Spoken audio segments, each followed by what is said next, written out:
स्वाभिमानी शेतकरी संघटनेचे आंदोलन ऊस दरवाढीसाठी नसून मंत्रिपदासाठी आहे असा आरोप विधान परिषदेचे विरोधी पक्षनेते धनंजय मुंडे यांनी केला आहे। त्यामुळे सत्तेत सहभागी झालेल्या राजू शेट्टींच्या आंदोलनावर प्रश्नचिन्ह उभं राहिलं आहे। या आंदोलनाला एकतर उशिराने झालेली सुरुवात आणि त्या पार्श्वभूमीवर हा त्यांचा आरोप। या सगळ्याविषयी बोलण्यासाठी सध्या आपल्याबरोबर स्वाभिमानी शेतकरी संघटनेचे नेते सदाभाऊ खोत आणि विरोधी पक्षनेते धनंजय मुंडे दोघंही फोन लाईनवर आहेत। सगळ्यात पहिल्यांदा आपण धनंजय मुंडेंना विचारूया। मुंडे साहेब, काय नेमका तुमचा आरोप आहे? राजू शेट्टींचं आंदोलन मंत्रिपदासाठी आहे असं तुम्हाला का वाटतंय? याचं कारण असं आहे की 3 महिने झाले सत्ता राज्यात येऊन त्या दरम्यान सत्ता येत होती राज्यामध्ये, त्याच दरम्यान ऊसाचे कारखाने पण चालू झाले होते। हो, यापूर्वी आम्ही राजू शेट्टी साहेबांना ज्या पद्धतीनं आंदोलन करताना पाहिलं त्या पद्धतीने या 3 महिन्यात आम्ही पाहिलं नाही। म्हणून आम्हाला असं वाटतं की कुठंतरी या आंदोलनाला उशीर झाला आणि उशीर का केला तर ते आज सत्तेत गेलेत म्हणून, आणि आज सत्तेत गेलेत तर ऊसाला भावही एकीकडे मिळत नाही आणि सत्तेतला सहभागही मिळत नाही। म्हणून स्वाभाविक आहे की मनात येणं की हे सत्तेसाठी आहे का ऊसाला खरंच भाव मिळावा याच्यासाठी हे आंदोलन आहे। आणि जर समजा आंदोलन करायचंच होतं तर ते आंदोलन साखर संघावर का केलं?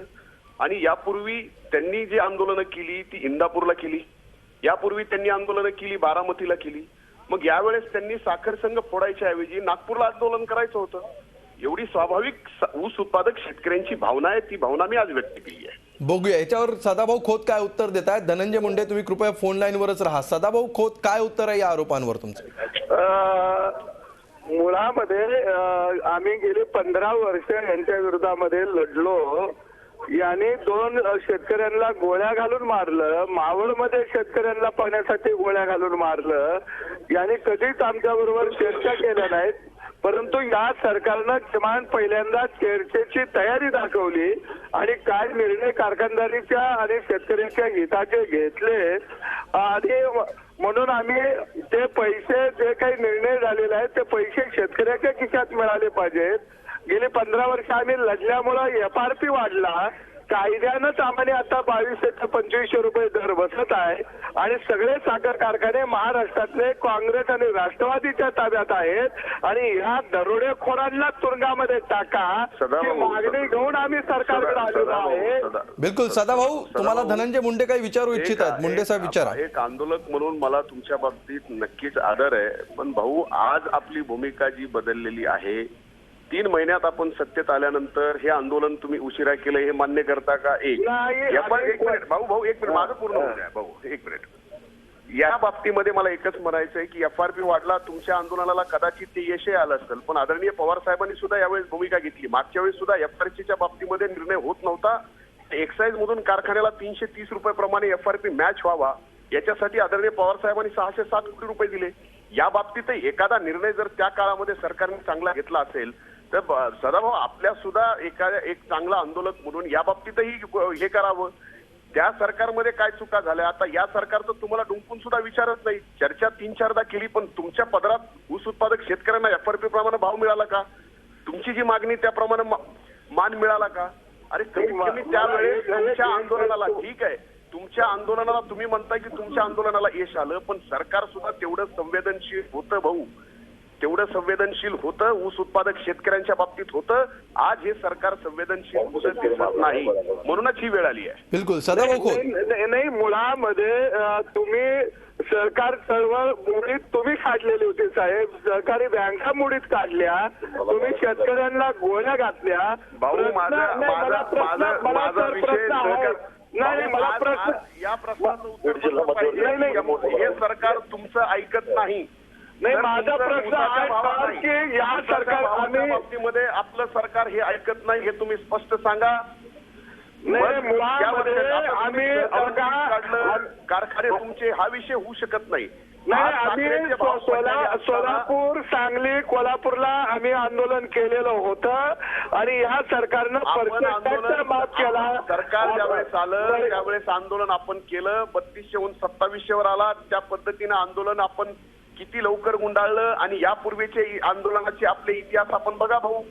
नाही, सभागृहामध्ये तुम्ही 3,500 रुपये शेतकऱ्याला भाव मागितला, मग तुम्ही रस्त्यावर येऊन का लढाई शेतकऱ्याच्या आम्ही स्वागत केलं असतं, आम्ही स्वागत केलं असतं त्याचं. आम्ही तुमच्या या आंदोलनाचं पण स्वागत केलं असतं जर तुम्ही सत्तेपासून अशा पद्धतीने आंदोलन करताय. सत्ता तुमची ऐकत नाही, तुम्हाला ज्या सत्तेमध्ये काही किंमत नाही, तुमच्या मागण्याला सुद्धा हे सरकार डुंकून बघत नाही, म्हणून आज ही तुमच्यावर आज वेळ आलेली आहे. नाही, आणि आम्ही सुद्धा या बाबतीमध्ये रस्त्यावर उतरणार आहोत. असं कोणी समजायचं नाही की राष्ट्रवादी काँग्रेस पक्ष यामध्ये मागे आहे. नाही, मला आपण भूमिका स्पष्ट घेतली पाहिजे की राज्य सरकारने आणि केंद्र सरकारने या धोरणामध्ये जसं पूर्वी पवार साहेबांनी एफआरपीच्या बाबतीमध्ये निर्णय केला होता तसा राज्य आणि केंद्र सरकारने करायला पाहिजे. ही भूमिका तुम्ही सुद्धा बिलकुल मुंडे साहेब, तुम्ही तुमचा मुद्दा मांडलेला आहे. मात्र स्वाभिमानी शेतकरी संघटनेनी जे एफआरपी प्रमाणे दर द्यायला पाहिजेत अशी जी मागणी केली आहे आणि तसे दिले नाहीत तर कारखान्यांची गोदामं सील करू असा जो इशारा सहकार मंत्र्यांनी दिलेला आहे तो योग्य आहे असं तुम्हाला वाटतं की नाही? मंत्र्यांनी जो काय निर्णय दिलेला आहे तर सहकार मंत्र्यांनी दोन्ही बाजूचे निर्णय योग्य पद्धतीने करणं आवश्यक आहे. एफआरपीच्या बाबतीमध्ये सरकारने आज काय एफआरपी कारखाने देऊ शकत नाहीत या बाबतीत सरकारने विचार करण्याची गरज आहे. साखरेचे भाव कुणाच्या धोरणामुळे आज खाली पडले आणि साखरेचे भाव खाली पडण्यामुळे जर ऊस उत्पादक शेतकऱ्यांना भाव कारखाने देऊ शकत नसतील तर याला जबाबदार कोण आहे? बिलकुल हा तुमचा मुद्दा योग्य असला तरी सुद्धा स्वाभिमानी शेतकरी संघटनेनं आंदोलन करण्याच्या हेतूवर तुम्ही संशय घेतला असला तरी तो हेतू बाजूला ठेवला तरी ती जी मूळ मागणी आहे एफआरपी प्रमाणे दर द्यावा ही मागणी ग्राह्य आहे असं तुम्हाला वाटतं की नाही वाटत? नाही, एफआरपी प्रमाणे दर दिलाच पाहिजे या बाबतीत आम्ही कुठं नाही म्हणतोय. आम्ही तर ही मागणी ऑलरेडी रेकॉर्डवर केलेली, सभागृहात सुद्धा मागणी केलेली आहे. आमचं एफआरपी बाबत दर देऊ नये असं म्हणणंच नाहीये. बिलकुल, पण तुमच्यासह अनेक कारखाने आज तो दर देऊ शकत नाहीये.